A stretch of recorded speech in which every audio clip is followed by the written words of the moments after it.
जैन साथियों, भारतीय जनता पार्टी देश में आरक्षण को खत्म करना चाहती है। पूरे लोकसभा के चुनाव के दौरान हम लोगों ने एक एक रैलियों में, सभाओं में देश की जनता को जागरूक किया और यही कारण था कि बीजेपी 240 पे रुक गई। 400 तो छोड़िए, अगर 300 भी आ जाता तो आज भारत का संविधान खत्म करने की प्रक्रिया शुरू हो जाती, आरक्षण खत्म करने की प्रक्रिया पूरी तरीके से शुरू हो जाती। आपने इनको 240 पर रोका, लेकिन बीजेपी अपनी हरकतों से बाज नहीं आ रही। इनका एकमात्र मकसद है आरक्षण को खत्म करना। सफाई कर्मियों का आरक्षण आउटसोर्सिंग करके खत्म कर दिया। सिक्योरिटी गार्ड्स की नौकरी अलग अलग जगहों पे आउटसोर्स करके सरकारी जो नौकरियां मिलती थी खत्म कर दिया। चपरासी की नौकरी, क्लास 3 की नौकरी, क्लास 4 की नौकरी सरकारी विभागों में आउटसोर्सिंग के नाम पे खत्म कर दिया। एक सबसे बड़ी नौकरी थी जिसमें दलितों की, पिछड़ों की, आदिवासियों की भागीदारी होती थी, उसमें आरक्षण खत्म कर दिया।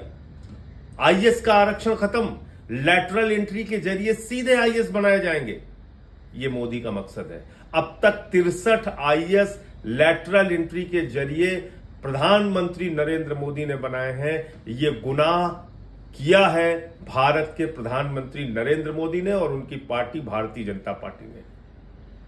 बीजेपी बेनकाब हो चुकी है। 63 आईएएस बगैर आरक्षण के भर्ती किए गए। किस आधार पर भर्ती किए गए? अभी 45 आईएएस की भर्ती और करने के लिए, लैटरल एंट्री के जरिए करने के लिए, पिछले दरवाजे से करने के लिए इन्होंने विज्ञापन निकाला। किस आधार पर आपने निकाला? आप बाबा साहब के संविधान को नहीं मानते? आप भारत की आरक्षण व्यवस्था को नहीं मानते? आप देश में आरक्षण को खत्म करना चाहते हैं? दलितों, पिछड़ों, आदिवासियों, अल्पसंख्यकों का हक छीनना चाहते हैं? तो इसलिए जरूरी है जागना, देश को जगाना। आज मजबूरी में आप सब ने इतना हल्ला मचाया, तो मजबूरी में अभी ये पता चल रहा है कि फौरी तौर पे लैटरल एंट्री करने का आदेश रद्द किया जा रहा है। लेकिन सावधान रहिएगा, मकसद है आरक्षण को खत्म करना। और एक एक चीज का हिसाब मांगिएगा। 69,000 शिक्षक भर्ती में क्या हुआ उत्तर प्रदेश में? 18 से 20,000 पिछड़े वर्ग के लोगों की नौकरी मारी गई, जिसमें अब राहत मिली कोर्ट से। क्या हुआ विश्वविद्यालयों के मामले में? देश के 40 केंद्रीय विश्वविद्यालयों में 80%, 90% एससी, एसटी, ओबीसी के और यहां तक कि फिजिकली हैंडीकैप्ड लोगों के आरक्षण के हक मारे गए हैं। वो पद खाली पड़े हुए हैं।